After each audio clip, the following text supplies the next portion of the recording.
What is happening, guys? Ronnie here from Speedlab. I have a big smile on my face because we just did our first pull on Mike's car with the 7175. On the gate, we made 780 with pump gas timing, so it's still obviously not dialed in.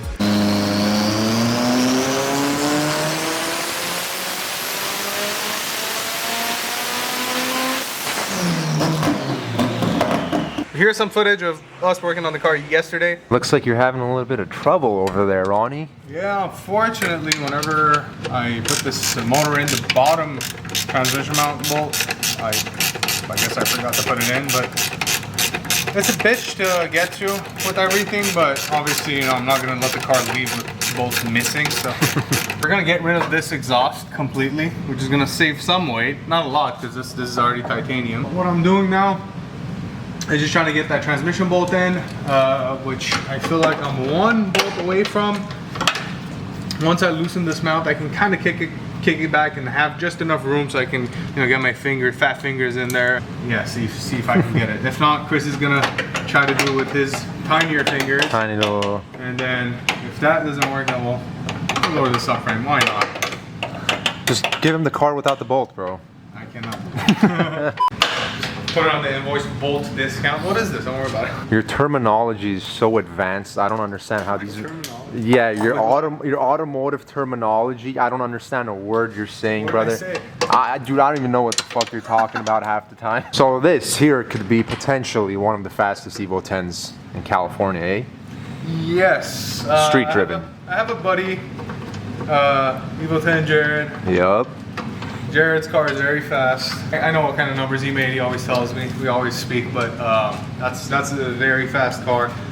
This I don't want to say this is going to be a very close second because obviously he has to get some seat time with this thing and, you know, do his stuff whenever the car actually leaves.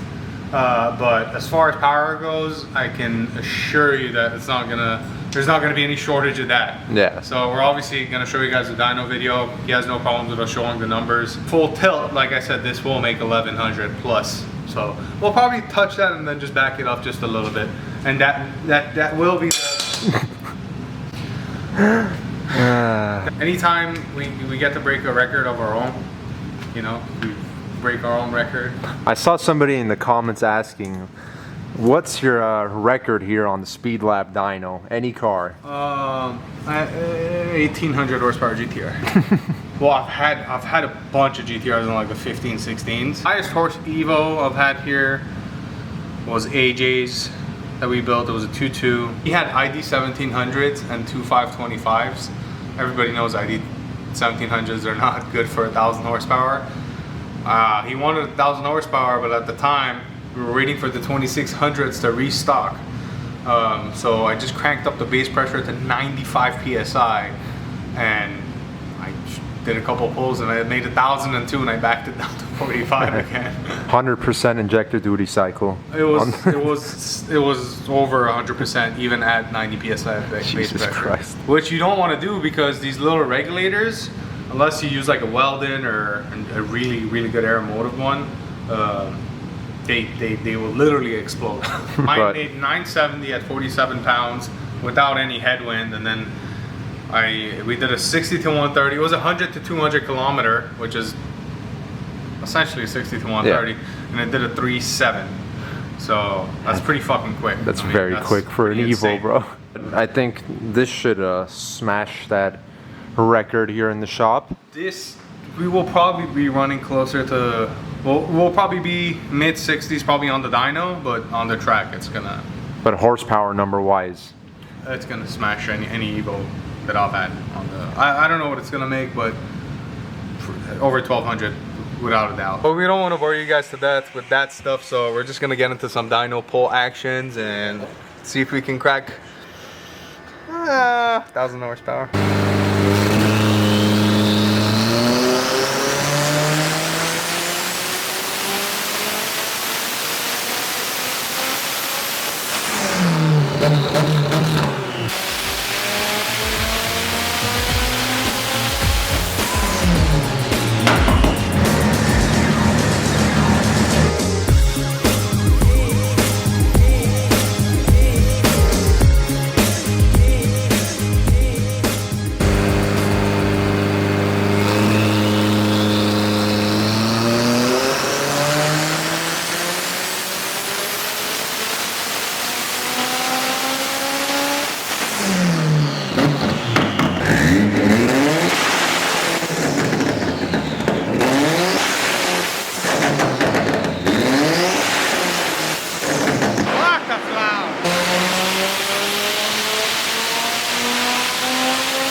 always does this. It always does this. Oh look, we have a 7175 and a mid peak torque at 7175 RPM. It's meant what are to the be. odds of that, right? One more pull. One more pull.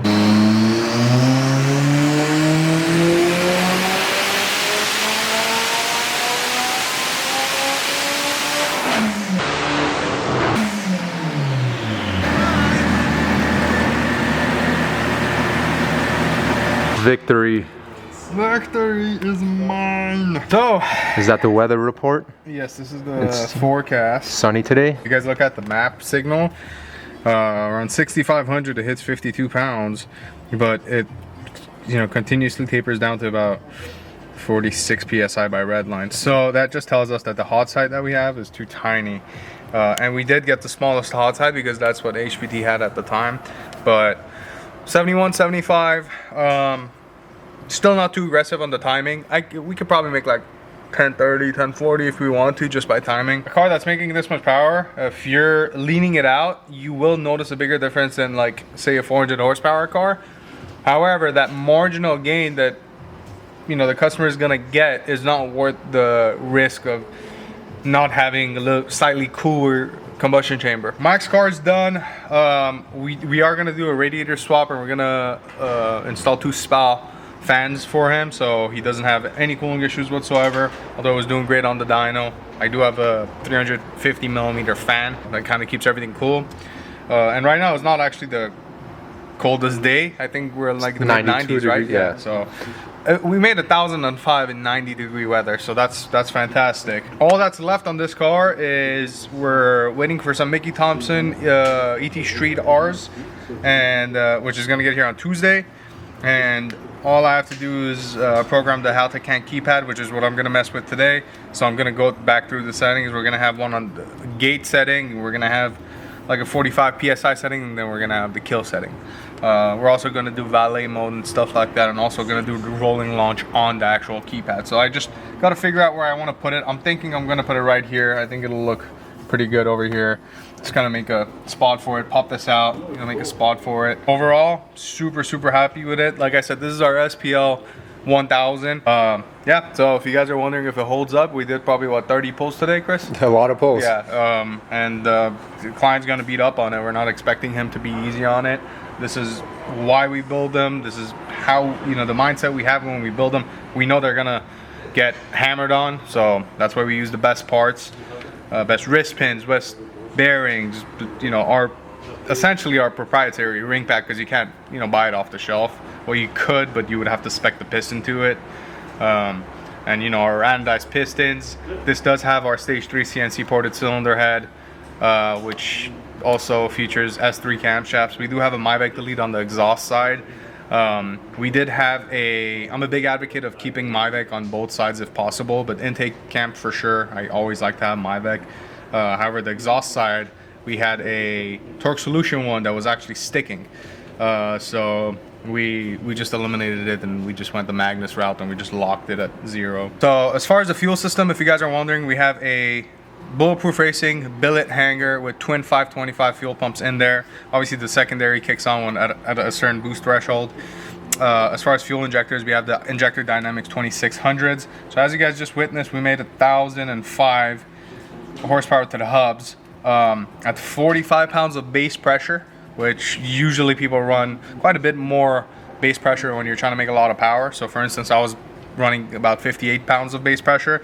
We're at 77% injector, so we literally have room for another 100 horsepower as is without having to bump up the pressure. So those ID 2600s, amazing injectors. Not to forget also that the X series, so the 2600 XDSs, 1300 XDSs, 1700 XDSs, 1050 XDSs, these injectors have stainless steel internals, so they're not prone to corrosion. Of course, with Pump E85, you do have to be mindful of getting the injectors clean. Nice thing about the Haltech is we have full closed loop fuel control, so I don't have to worry about the, leaning out a full AFR, can make its own adjustments. I of course limit it, so if this O2 sensor is acting up, it doesn't go and pull 25% fuel and blow the motor. I don't know if we'll have a update on this video with the Can keypad, but Can keypad super simple. You guys are gonna see it on my car, probably on a lot of other customer cars as well. But yeah, as far as today goes, we're pretty much done. We're just gonna do an oil change. Like I said, I'm gonna dial in the crank keypad on the dyno. That's gonna be when Chris goes home. But as far as you guys are concerned, you can go grab your beer now. So thanks for watching.